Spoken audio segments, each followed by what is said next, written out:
Welcome back to Chemical Foundations. Here we go, part 2 of this very first unit of AP Chemistry.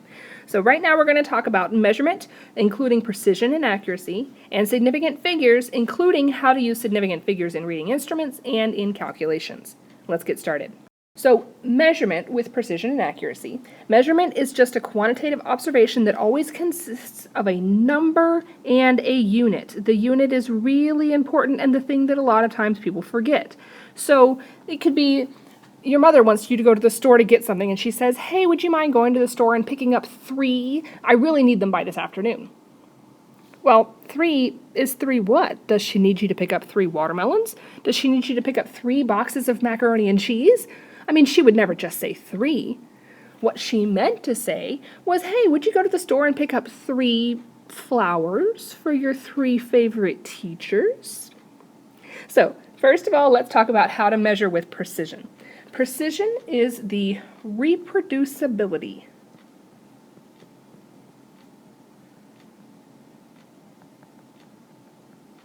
The reproducibility of a measurement. That means the agreement of a measurement with other measurements.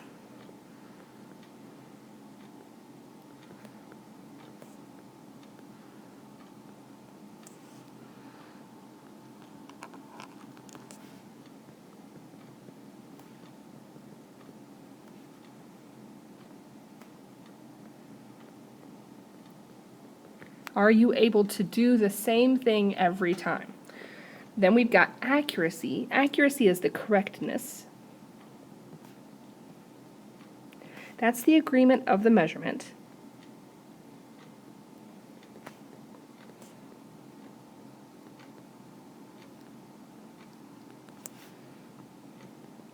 with the true value. Someone has come along before you and determined the actual value. You are measuring it accurately to say that it is close to that actual value. Then we have random error. Random error is when you have an equal probability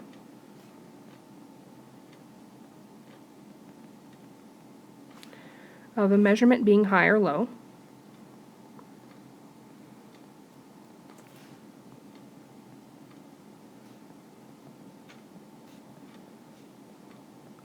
But systematic error is when the error occurs in the same direction every time.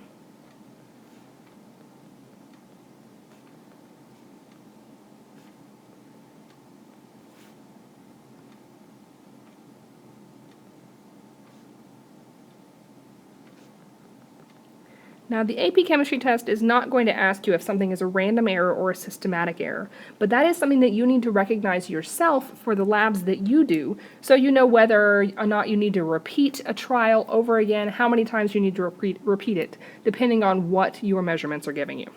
Let's look at some examples. So here I have 2 different trials from 2 different students. It looks like the students were trying to measure the mass of some substance, and so they did it 4 separate times. And the first trial, they got a mass of 10.49 grams. The second trial was 9.79 grams. The third trial was 9.92 grams, and the fourth trial was 10.31 grams. So first of all, this looks kind of random, not like all the numbers are all the same. And also, notice that the true mass, 10.0 grams, is not the same as the average of their trials, 10.13 grams. So I can see here that this is not accurate,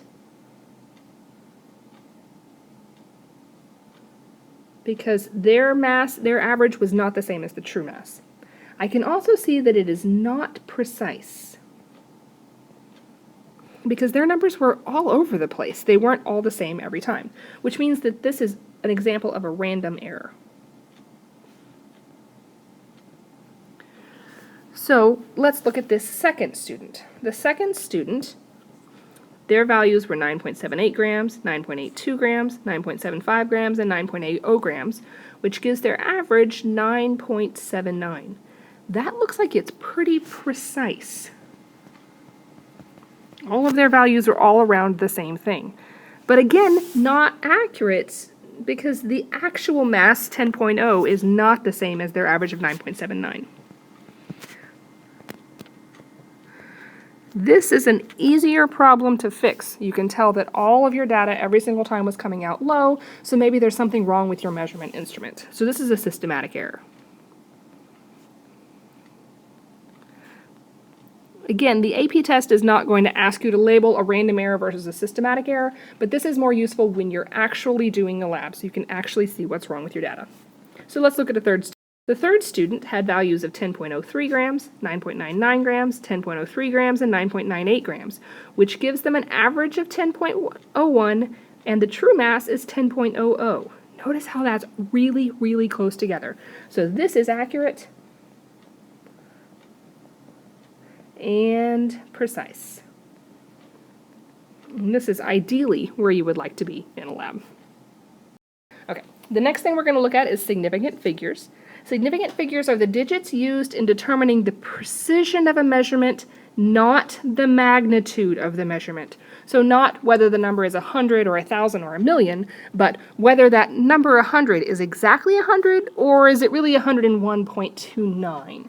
So significant figures are significant for the precision, not the magnitude. So there's a couple ways to count significant figures. First of all, non-zero integers 1 through 9 are always significant. So the number 123 has 3 significant figures, 1, 2, 3. The number 4.78 has 3 significant figures, 1, 2, 3. Zeros is where you kind of get the problem. So captive zeros, that's zeros stuck between 2 non-zero integers, are always significant. So in the number 207, the 2 and the 7 always, and the 0 because it's stuck, gives you 3 significant figures. Or 4,008.2. That's the 4, the 8, and the 2 definitely, and the zeros, because they're stuck in between, 5 significant figures. Leading zeros, that's zeros before the non-zero integers start, are never significant. So a number like 0.0034. All of these zeros come before the number starts. They are only for the magnitude or size of the number, not for how accurate it is. So they are not significant. We only have 2 significant figures here. 0.01. That 0 at the beginning is not significant because it's just for the magnitude, so there's 1 significant figure in this number.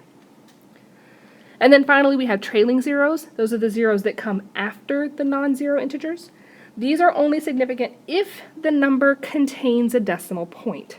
So the number 450, that's got 0, the 0 is not significant because there is no decimal, so that's got 2 significant figures. But what if we looked at the number 450? Same number, but if I put a decimal at the end, that 0 will become significant. I'm saying 450 exactly. So now we have 3 significant figures. And if I change my number to 450.0, now I have 4 significant figures. One last thing to note are exact numbers. Those are numbers that come from a definition, or counting numbers, have an infinite number of significant figures. So from a definition, 12 inches equals 1 foot. That's the definition of a foot. It's got 12 inches. So both of those numbers have an infinite number of significant figures. Or counting numbers, like I bought a box of 18 pencils. There's exactly 18 pencils in the box. I can count them. So this has an infinite number of significant figures. A note about this, you will never be asked to count the significant figures when something that has infinite significant figures. It's just that when you're doing a calculation, you need to be aware of the things that are infinite. Okay, one other way to think about significant figures is by using this picture. Let's see if you can tell what it is.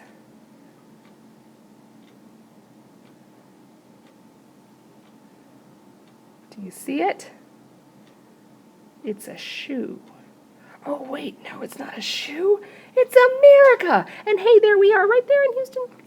Okay, so this is America. Hopefully you know that on the East Coast there's an ocean, and that ocean is called the Atlantic Ocean.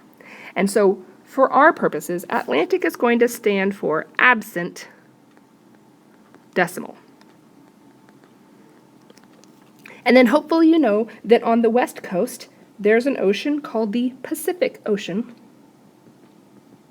and that Pacific is going to stand for present decimal. So I'm going to do the problems that we just saw on the previous slide, but use this idea. So we're going to take the number 123. So 123 has an absent decimal. There is no decimal in that number. So we're going to start from the Atlantic side of the number and stop when we get to a non-zero integer and count everything that's left. There are 3 significant figures in this number. So if I do 4.78, this time there is a decimal, so I'm going to start from the Pacific side of the number, stop when I get to a non-zero, count everything that's left. There's 3 significant figures here. So if I do a number like 0.0034, that number has a present decimal. So I'm going to start from the Pacific side, stop when I get to a number that's not 0, and count everything that's left. It has 2. What if I did 0.00340? That decimal is present. Start from the Pacific, stop when I get to a number that's not 0, and count everything that's left. Now it has 3. Let's do another one. 450. This time the decimal is absent, so I'm going to start from the Atlantic side. Stop when I get to a number that's not 0, count everything that's left. This number has 2. But when I do the same 450 with a decimal at the end, the decimal becomes present. Start from the Pacific, stop when I get to a number that's not 0, and count everything that's left. Now it has 3.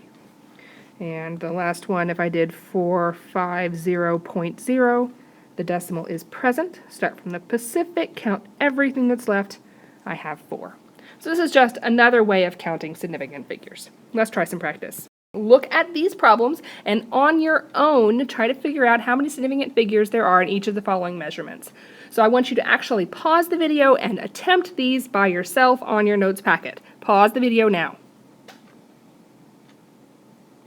Okay, so hopefully you paused the video and hopefully you tried these on your own. Let's start with a dozen donuts. Now I told you you were never going to be asked about significant figures for an infinite number, and I guess I kind of lied, but really on a quiz or a test or a homework you're never actually going to be asked.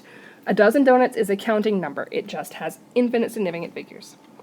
Okay, let's talk about a number in scientific notation. This number in scientific notation, this part is the number, and the times 10 to the negative 4 is the magnitude, how large the number is. So the magnitude is not important when significant figures. We're only looking at the number itself.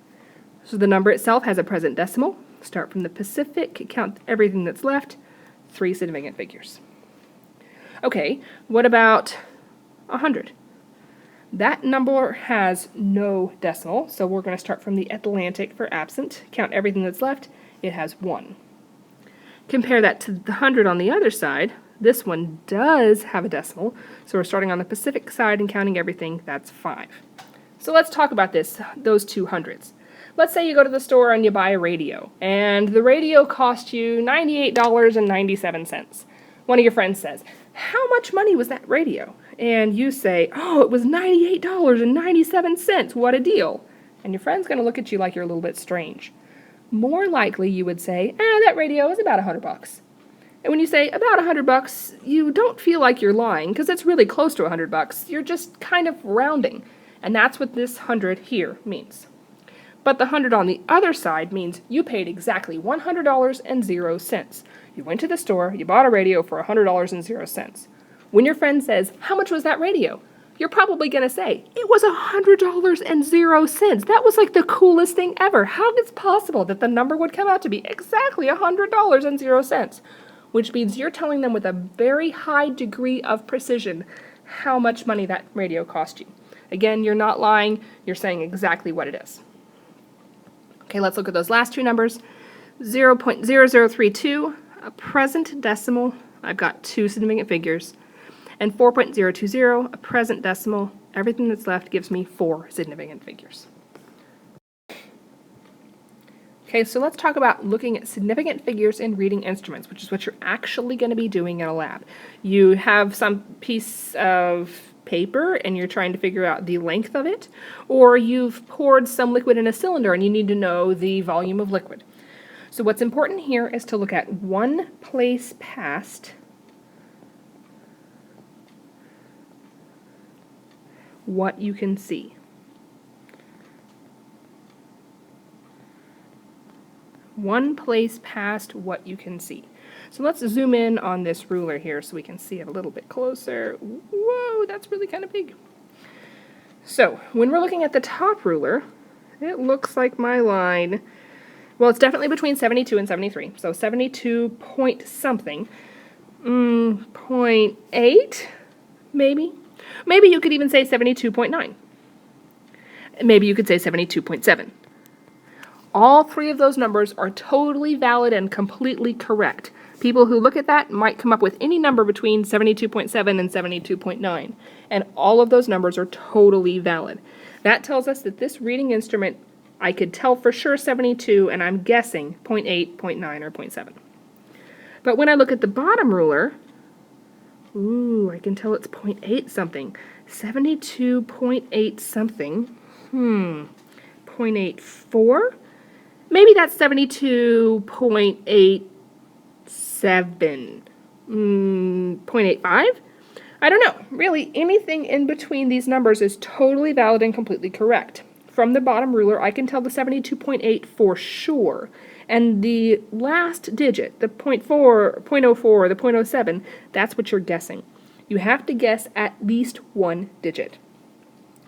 But when you're looking at something like an electronic balance, you have something like this, and it reads 16.43. If it's a digital scale and it says 16.43, the measurement is 16.43.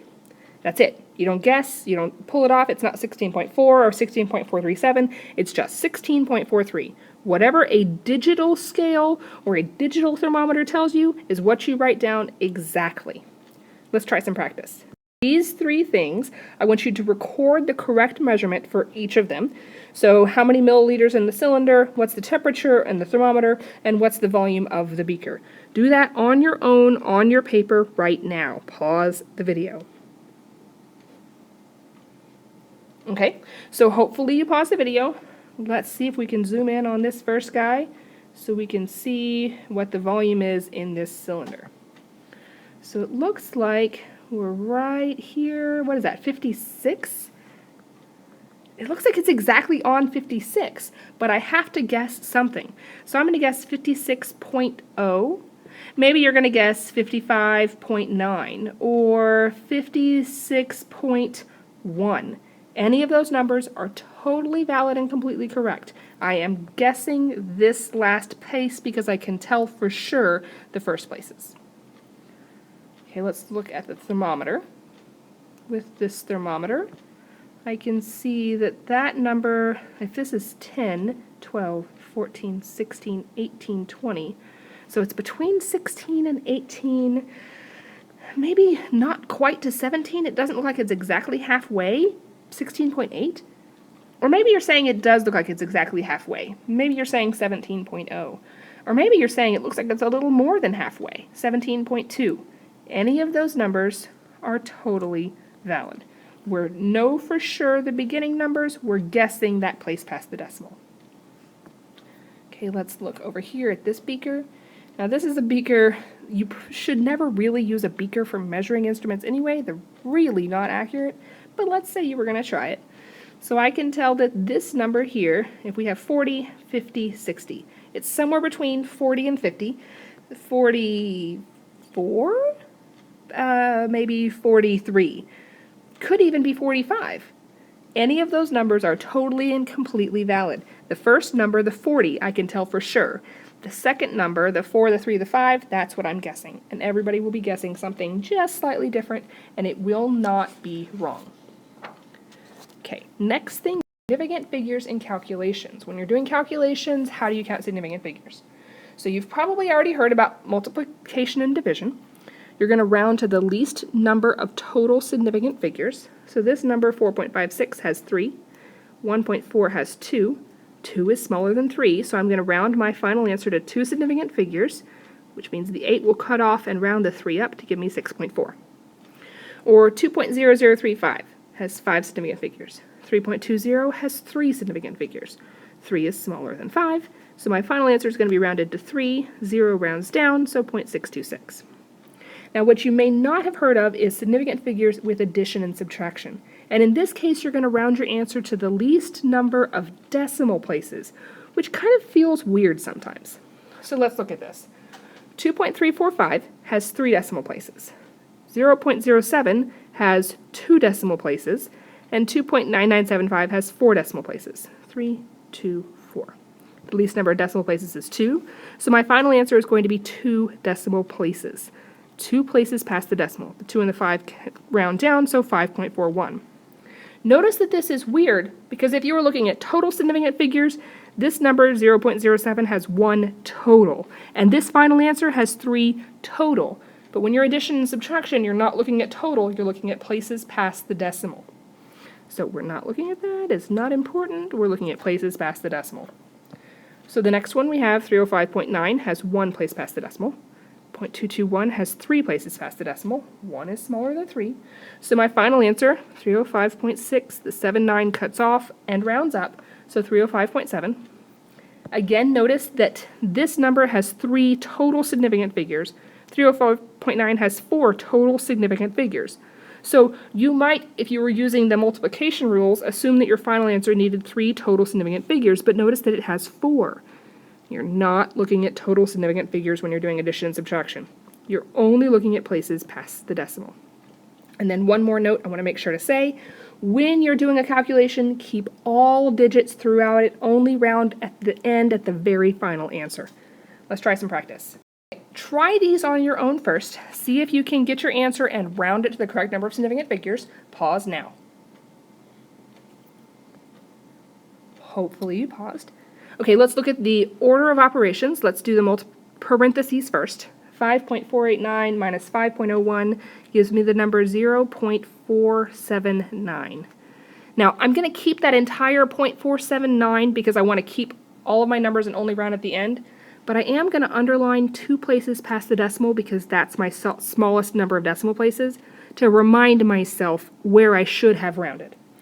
So now I'm going to multiply 6.78 times 5.903 times 0.0479, and I end up with a number that's 19.17. So I was supposed to round here to 2 places past the decimal, which is 2 total significant figures. When I do the multiplication, 2 total significant figures gives me 19. All right, let's look at the next one.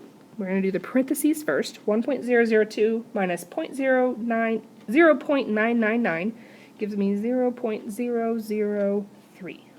That is 3 places past the decimal just as it's supposed to be, but 1 total significant figure when I'm looking at the division. So 1 total significant figure divided by 4 total significant figures, I get an answer of 0.000799. I only want 1 significant figure. I only want the 7. The 9s will round up, so I have 0.0008. Or you could say 8 times 10 to the negative 4. Both of those have only 1 significant figure. Okay, hopefully you know a little bit more about significant figures and precision and accuracy and measurement. Talk to you later.